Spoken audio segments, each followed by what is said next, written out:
पूरे prosecution case में प्रोसिक्यूट्रिक्स एक अकेला ऐसा किरदार होता है जो पूरे फॉल्स रेप केस के केंद्र में रचा बसा रहता है। क्रिमिनल ट्रायल के दौरान एक ऐसा क्षण आता है जब खुद आरोपी के हाथ में यह ताकत आ जाती है कि इस पूरे फॉल्स केस को सिर्फ केवल उल्टा खड़ा कर सकता है, और वह क्षण आता है प्रोसिक्यूट्रिक्स के क्रॉस एग्जामिनेशन के दौरान। क्रॉस एग्जामिनेशन आरोपी के एडवोकेट के पास एक ताकत होती है और इस ताकत से वह पूरे झूठे केस को बेध सकते हैं। ऐसा नहीं है कि आरोपी के एडवोकेट के पास यह ताकत कहीं से चल कर आती है। इस ताकत को पैदा करना पड़ता है और इस ताकत को पैदा करने के नियम आरोपी और एडवोकेट दोनों को पता होने चाहिए, ताकि वे जान सके कि ताकत पैदा होगी या कहीं कोई ड्रामा होकर तो नहीं रह जाएगा। इस ताकत के लिए आरोपी और एडवोकेट दोनों को कुछ काम अनिवार्य रूप से करने होंगे। उन्हीं दोनों के फर्ज या कर्तव्य आज की इस वीडियो में चर्चा की जा रही है।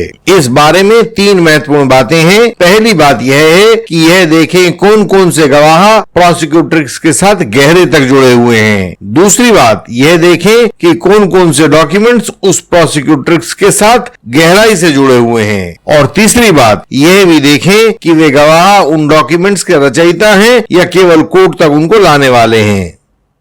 हमारी यह वीडियो तथा दूसरी वीडियो इसी तरह आपके पास आती रहेंगी, नई जानकारियां लेकर आती रहेंगी और आपकी जीत की राह को रोशन करती रहेंगी। आप इस वीडियो को लाइक करें, शेयर करें और चैनल को सब्सक्राइब करें। साथ में दिए बेल आइकन को प्रेस करें ताकि नई वीडियोज आपसे मिस ना हो जाएं।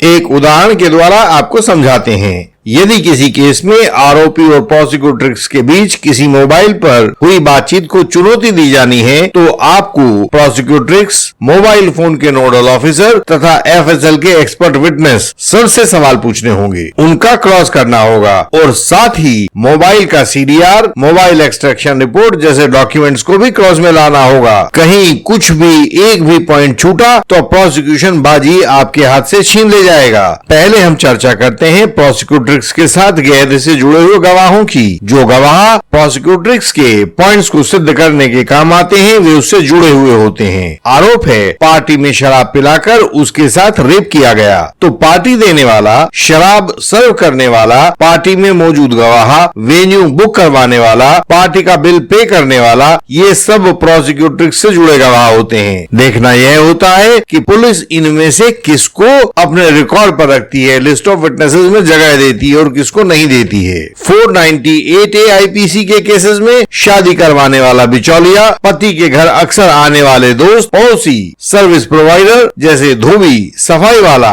माली, रसोईया आदि ऐसे ही जुड़े हुए गवाह होते हैं। फॉल्स एलिगेशन वाले केसेस में उम्र बताने वाले स्कूल के हेडमास्टर, एमएलसी करने वाली डॉक्टर, जिस रेस्टोरेंट में ले जाता था वहां का मैनेजर, ये सब प्रोसिक्यूट्रिक्स से जुड़े हुए गवाह होते हैं। अब दूसरे बिंदु पर हम देखते हैं प्रोसिक्यूट्रिक्स से जुड़े हुए डॉक्यूमेंट्स कौन से होते हैं। जो भी डॉक्यूमेंट्स किसी भी रूप में प्रोसिक्यूट्रिक्स के आरोप का समर्थन करते हो वे प्रोसिक्यूट्रिक्स से जुड़े हुए डॉक्यूमेंट्स कहलाएंगे। पोक्सो एक्ट के केसेस में स्कूल का सर्टिफिकेट जो उम्र बताता है, कहीं आने जाने के लिए बस या ट्रेन के टिकट्स, दवाइयों के प्रिस्क्रिप्शंस, होटल रेस्टोरेंट का बिल, ये सब डॉक्यूमेंट्स प्रोसिक्यूट्रिक्स से जुड़े हुए डॉक्यूमेंट्स होते हैं। क्रॉस एग्जामिनेशन के समय इन सब को डिस्कस किया जाना चाहिए और इनको गहरे से क्रॉस एग्जामिनेशन का हिस्सा बनाया जाना चाहिए। जो भी सवाल प्रोसिक्यूट्रिक्स और डॉक्यूमेंट्स या उन विटनेसेस का हो, उन पर गहरे और गंभीर सवाल पूछे जाने चाहिए। आपको याद होगा हमने एक लोकल राजनेता पर स्थानीय सोसाइटी गर्ल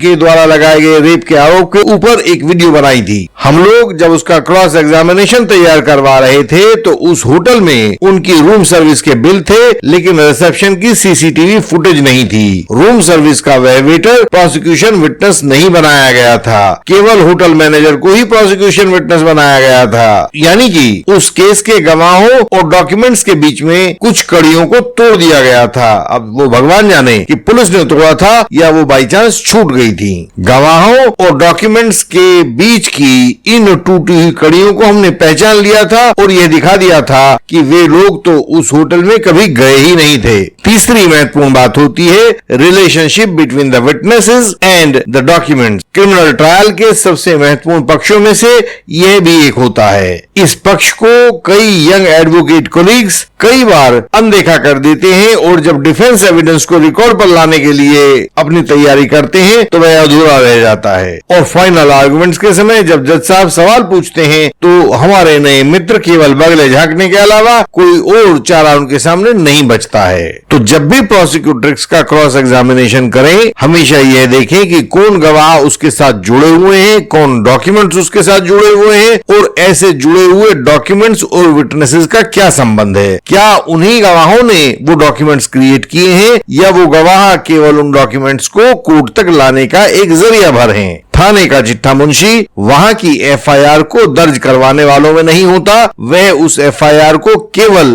कोर्ट तक लाने वालों में से एक होता है। हाँ, उस थाने का एसएचओ उस एफआईआर को दर्ज करवाने वाला गवाह होता है। तो चिट्ठा मुंशी और एसएचओ दोनों के क्रॉस एग्जामिनेशन को एफआईआर के संबंध में अलग अलग तरीके से तैयार किया जाएगा, क्योंकि एक उस डॉक्यूमेंट को केवल कोर्ट में लाने भर तक का काम करता है और दूसरा उस डॉक्यूमेंट को तैयार करवाने के लिए अपनी शक्तियों का और अपने डिस्क्रिप्शन का इस्तेमाल करता हुआ दिखाई देता है। कई बार कुछ अपवाद भी देखे जाते हैं। हम ऐसे ही एक अपवाद की बात करते हैं। कई बार ऐसा होता है कि किसी केस का इलाज उस केस से बाहर कहीं छिपा होता है। प्रोसिक्यूटर्स विटनेसेस तथा डॉक्यूमेंट्स के बजाय उसे किसी और जगह में ढूंढना होता है। बिहार के एक गांव में एक आदमी ने एफआईआर करवाई कि उसकी लड़की सुबह 5 बजे शौच के लिए गई थी और जो लौटी नहीं है। उसे बिरजू पर शक है कि वह उसको शादी के लिए अगवा करके ले गया है। महीना भर बाद बिरजू और लड़की दरभंगा के एक छोटे से होटल में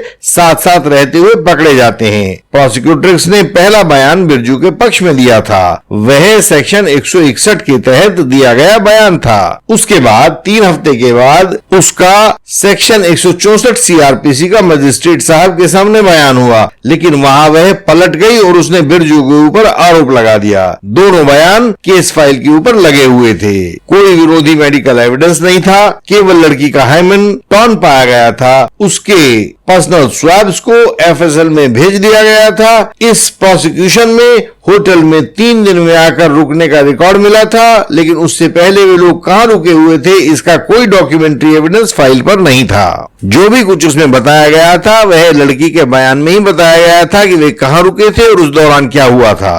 इस केस के अंदर आप सभी लोगों को याद होगा कि हाइमेन टोन होने या न होने से मेडिकली कोई ज्यादा फर्क नहीं पड़ता है। पहले के होटलों के न बिल हैं, न उनके मालिक गवाह हैं, केवल लड़की का बयान है। वहां के उन पुराने होटलों के बिल और मालिकों के गवाह न होने से प्रोसिक्यूशन तो कमजोर हुआ ही था, हमें भी क्रॉस का रास्ता नहीं मिल रहा था। इसलिए हमने ऐसे पॉइंट से ताकत बटोरनी चाहिए जहां की कोई सोच भी नहीं सकता था। यह एक बहुत धनी ठेकेदार के लड़के का केस था। उस ठेकेदार पिता ने एक बक्सा कागज हमारे सामने रख दिए थे कि आप इन्हें लीजिए और पढ़िए, हमारा बेटा को केस से बाहर निकालिए। लेकिन हमारे लिए वह सब एक रद्दी के गट्ठर के बराबर था। हम इस केस को अपने दिमाग में पहले ही बिठा चुके थे कि इसका क्रैकिंग पॉइंट कहां है। हमने एफएसएल विटनेस के ऊपर अपनी नजरें गड़ा दी थी।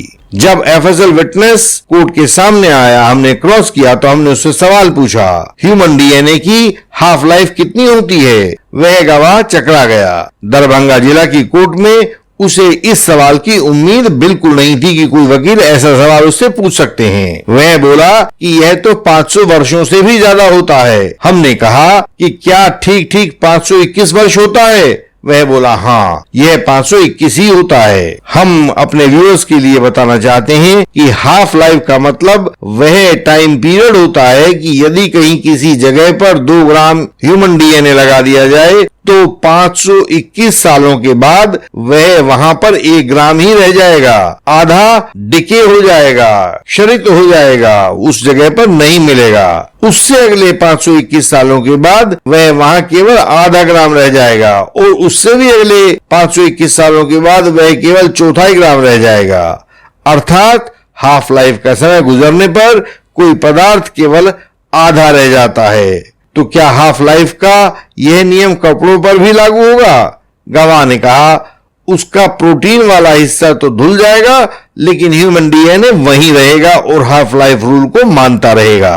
हाइमन टोन होने पर हम पहले भी कई वीडियोस में बता चुके हैं, उस बात को यहां रिपीट नहीं करना चाहते हैं क्योंकि उससे वीडियो लंबा हो जाएगा। बस इतना ही कहना चाहते हैं कि हाइमन टोन होने के लिए कभी भी फिजिकल रिलेशंस की जरूरत नहीं होती। बिना फिजिकल रिलेशन के भी हाइमन टोन पाया जा सकता है। तो इसमें ना लड़की की गलती होती है और ना लड़के की गलती होती है। यह एक सामान्य शारीरिक क्रिया है जो कभी भी हो सकती है। बहुत सारी दूसरी बातें इसके लिए महत्वपूर्ण हो जाती हैं। प्रोसिक्यूट्रिक्स के क्रॉस के दौरान उससे हम कहलवा चुके थे कि वह कहीं बांध कर नहीं रखी गई थी, मारी पीटी नहीं गई थी। बस उसने यह बताया था कोर्ट में कि आरोपी ने धमकी दी थी कि वह उसके परिवार वालों को मार देगा। तो वह तो आपके पास था, हमने पूछा, और घर वालों को मारने के लिए तो उसे वहां दरभंगा से दूर आपके गांव में जाना पड़ता, तो आप बच जाती। इस बात का इस लड़की के पास कोई खास जवाब नहीं था। तो हम कोर्ट में यह दिखा पाए कि यह अपनी मर्जी से उस लड़की के साथ गई थी। रास्ते में उसने शोर नहीं मचाया, किसी आते जाते हुए व्यक्ति को नहीं बताया, सहायता के लिए कोई पुकार नहीं की। इसी जैसी और भी दूसरी कई बातें हमने कोर्ट को दिखाई थी। शारीरिक संबंध का कोई सबूत नहीं मिला था। यदि शारीरिक संबंध बनते तो कपड़ों पर निशान मिलते, हजारों सालों तक मिलते। अभी हमने बताया कि ह्यूमन डीएनए जो उस लड़के के सीमेन में हो सकता था, वो हजारों सालों तक उस कपड़े के ऊपर जिंदा रहने वाला था। हाइमन टोन होने के तो बहुत सारे कारण हैं, बिना शारीरिक संबंधों के भी हाइमन टोन हो जाता है। तो कोर्ट के रिकॉर्ड पर ऐसा कुछ नहीं था जिससे बिरजू की गुनाही झलकती हो। बिरजू ने कोई गुनाह नहीं किया था। इतनी बातें सुनने के बाद आप फिर पूछेंगे कि हमारे केस में कौन क्रॉस एग्जामिनेशन बनाकर भेजेगा, और हम कहेंगे हम हैं ना, हम भेजेंगे। हमारे सदस्य बने, लिंक नीचे डिस्क्रिप्शन में दिया गया है। हमें अपनी समस्या को भेजें, हम आपको उसका समाधान भेजेंगे। आप हमें अपना एविडेंस भेजें, हम आपको उसका क्रॉस भेजेंगे। हम आपको जिताकर ही दम लेंगे।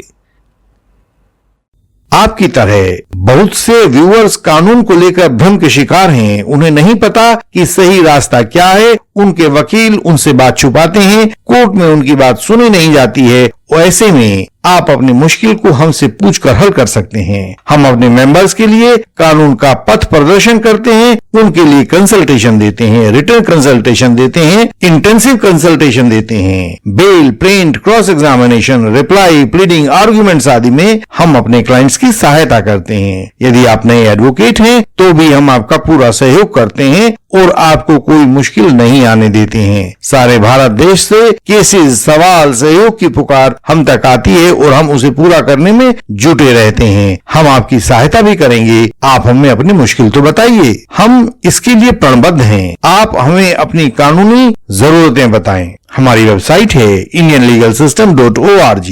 इस पर सभी महत्वपूर्ण जानकारियां आपकी सरल भाषा में दी गई हैं। उन्हें पढ़ें और सीखें। आपका ज्ञान आपका हथियार है। इस चैनल की हर एक वीडियो में फॉल्स एलिगेशन से बचाव की युक्ति दी गई है, उसे देखें, वह आपकी सहायता करेगी। इस चैनल को लाइक करें, शेयर करें और सब्सक्राइब करें। बेल आइकन को प्रेस करें ताकि कोई नई वीडियो आपसे छूट न जाए। हम आपसे अगले वीडियो में फिर मिलेंगे। तब तक के लिए प्रणाम।